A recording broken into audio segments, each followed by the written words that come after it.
With Alison Robb, the HR and Operations Manager of Kodak Alaris. Alison, thank you for spending some time with us today. Great to see you. You're welcome. Nice to see you virtually. Yes, you are here from your brand new offices, of course. Can you talk me through where you've moved to and where you've moved from? We decided to relocate when our lease came up to Chadstone to the Waterman. So we're now in a real kind of dynamic, funky business centre with service offices. And it's really good. I was keen to talk to you about, of course, the COVID crisis and the accompanying work from home, which has kind of hit you at a poor time, having managed to move into your brand new offices. So how are you managing to keep the team connected from the virtual office? You know, we share recipe ideas, we talk about family, we talk about, our pets, what they've been up to. We've had trivia, and question time sessions online. Just trying to get everyone to retain that engagement as if we were in the office together. I'd say that now that we're about nearly 7 weeks in, people aren't really doing much. There's not a lot to share every single day. So we've tried to ramp that up and talk more about what we're doing in the business, what's changing in the business, what our customers are doing, new sales, new opportunities. So we've almost become more collaborative in information sharing, because we're now all on a call together every day, and that wasn't always the case. So we found that's been quite good for the team, I'd say. Yeah, great. That's really interesting. So that accountability and information across the business, do you feel that's had an impact on morale?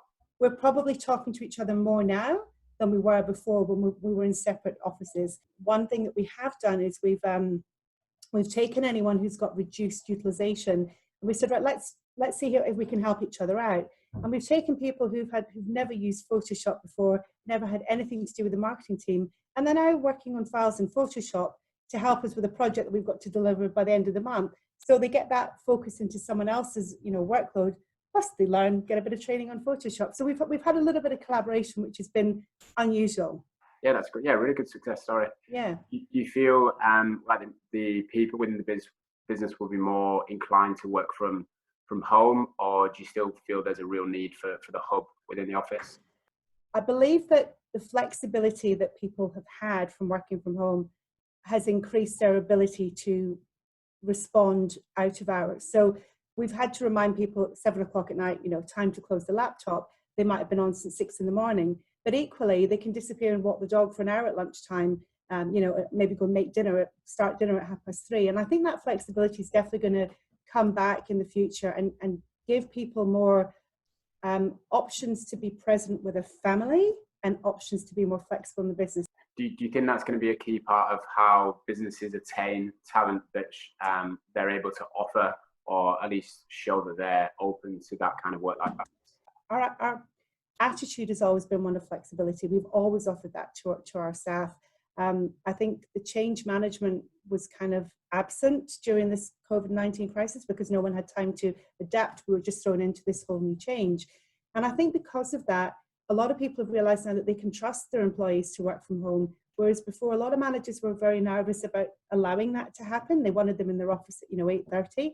But as I said, it's not really our culture, but we can now see that, if you send an employee an email at 7 o'clock at night and they're responding, it's not what you want them to be doing, but then you don't mind them having that hour for lunch the next day. So we've kind of changed how we trust and adapt to our employees' workday. How do you enable your managers to help them find that trust and give that rein to have a flexible work-life balance with their team?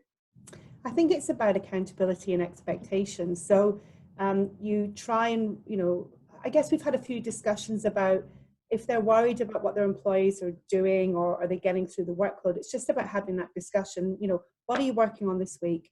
What do you see that you have to, finish by this week? Can we help you with anything? And then having a look at that expectation and making sure it's a real one. Because when you're in the workplace, you're in, you're out, and you see what's happening. When you're working from home, people could be getting stressed, getting frustrated, and you miss that. So really encouraging that kind of one-on-one discussion and team discussion more than before. Yeah, great. Are there any warning signs that other HR leaders or managers of staff should look out for, do you feel, in terms of if their team are struggling with morale or perhaps having some issues from this type of environment? Anything they might look out for? But you just want to make sure that they're not frustrated, they're not overwhelmed, they're not feeling uncomfortable coming on to a group call and, you know, chatting. And I think when you have the group calls, you make them not about work.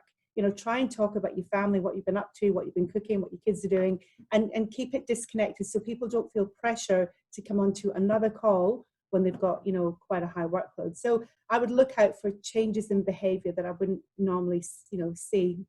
Excuse the pun, you can't see them, but if you connect with them, you can usually detect if there's something going on. Alison, what's HR's role in supporting organisations and managers during a time like this? You know, HR can often be seen in the back end, someone that deals with problems when they arise. And that's really not the role with HR anymore. It's changed a lot more from being a personnel manager to, you know, a support manager, a business partner. A lot of the HR roles now are business partner roles. You know, we sit in board meetings, we help when policies and processes are being implemented. And I think that's important because it's a support network for managers that they probably haven't tapped into, whereas we're dealing with, you know, engagement and employee issues all the time, and we probably have a better idea of helping them to know what to look out for and how to engage better with the employees during more difficult times, I think. Yeah. Sure. What skill sets do you think, if there has been a change, that you'd be looking for from a potential new hire, which you might have not thought about prior to COVID? Possibly there's a lot of people who are not used to working from home.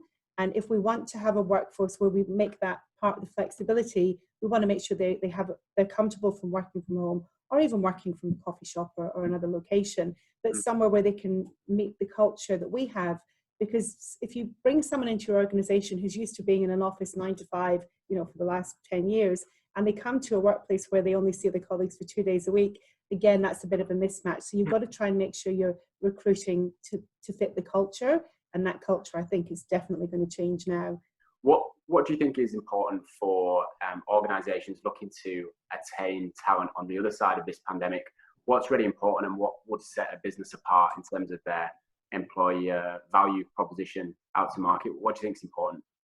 If I look at how we would, you know, go forward, we just want to make sure that we're hiring people who are able to adapt to that changing environment. We've seen now how quickly globally, organizations have to change fast.